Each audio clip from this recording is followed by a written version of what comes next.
C'est bien de ne pas avoir mis la Panthère rose, c'est bien d'avoir trouvé autre chose. Bah oui. Non, non. Ça, c'est Baby Elephant Walk. Voilà, Henri Mancini. Henri Mancini, c'est 50 ans de carrière. C'est Hank, le surnom de Henri Mancini. Voilà, Hank, on fête, ouais, évidemment, les 90 ans de sa naissance en 24 et les 20 ans de sa disparition, vous l'avez dit. Compositeur incroyable. Collègue et frère de pellicule avec Black Edwards. Ils ont fait plus de 20 films ensemble. The Party, Les Panthères Roses, Boire et déboire. Et ils ont commencé avec un film incroyable qui est ici, qui est Breakfast at Tiffany's, Diamant sur canapé. Formidable. Diamant sur canapé. Audrey Hepburn. Audrey Hepburn. Et vous vous souvenez Audrey Hepburn avec son petit ukulélé qui chante Moon River, la chanson Moon River. Voilà, on est tous d'accord. Tube sidéral. Il est quand même reparti. Alors, quand il a fait ce film, c'était en 61 avec Black Edwards, il est reparti et après la soirée des Oscars, il a agrandi un petit peu sa cheminée parce qu'il est Oscar de la meilleure musique, bim. Oscar de la meilleure chanson, bim. Et puis il a eu 2 Grammy Awards juste avant, donc voilà, ça c'est juste sur un film. Je vous propose de regarder tout de suite Monsieur Henri Mancini au piano, qui joue. C'est des images assez rares, regardez.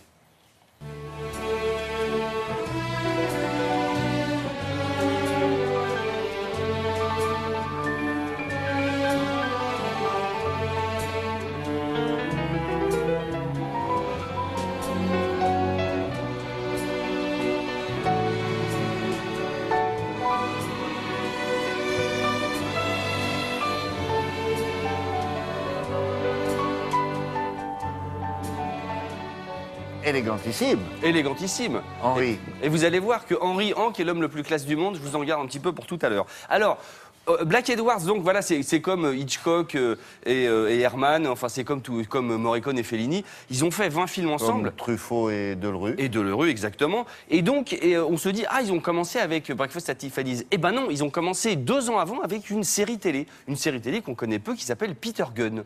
Alors si je vous dis ça, Peter Gunn, ça vous dit rien. On l'a vu à la télé tardivement dans les années 80. Et alors Peter Gunn, ça a été immortalisé par le film Les Blues Brothers. Parce que dans Les Blues Brothers, il y a le thème de Peter Gunn. Là, ça vous dit toujours rien. Je vous ai retrouvé des images de Monsieur Henri Mancini qui dirige Peter Gunn. C'est une émission tournée en France, vous allez voir, et vous dites, mais bien sûr Peter Gunn, regardez.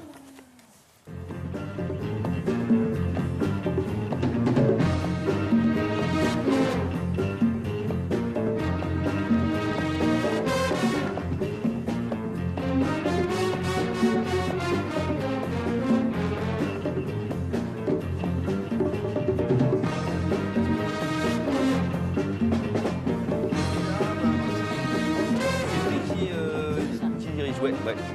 C'est incroyable. Autrement dit, il a recyclé cette musique dont il s'était servi pour une série, il l'a recyclée dans Blues Brothers. Non, c'est le réalisateur des Blues Brothers qui l'a pris, c'est Landis qui l'a dit. Il adore. Et c'est vrai que quand les deux se baladent avec leur costard, c'est la musique. On ne savait pas que c'était déjà utilisé pour un...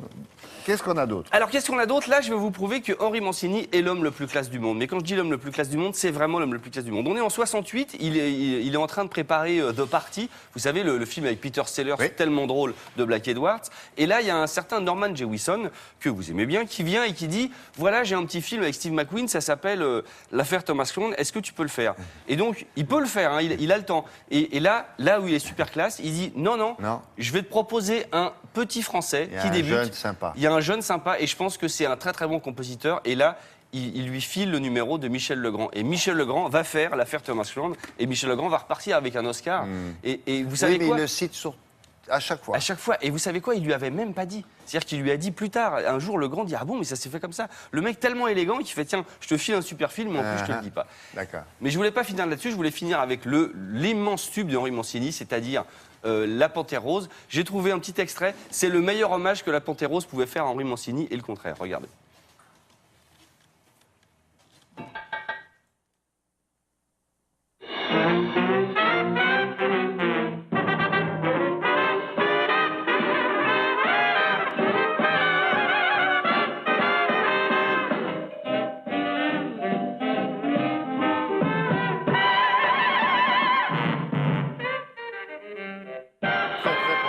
Et regardez la fin.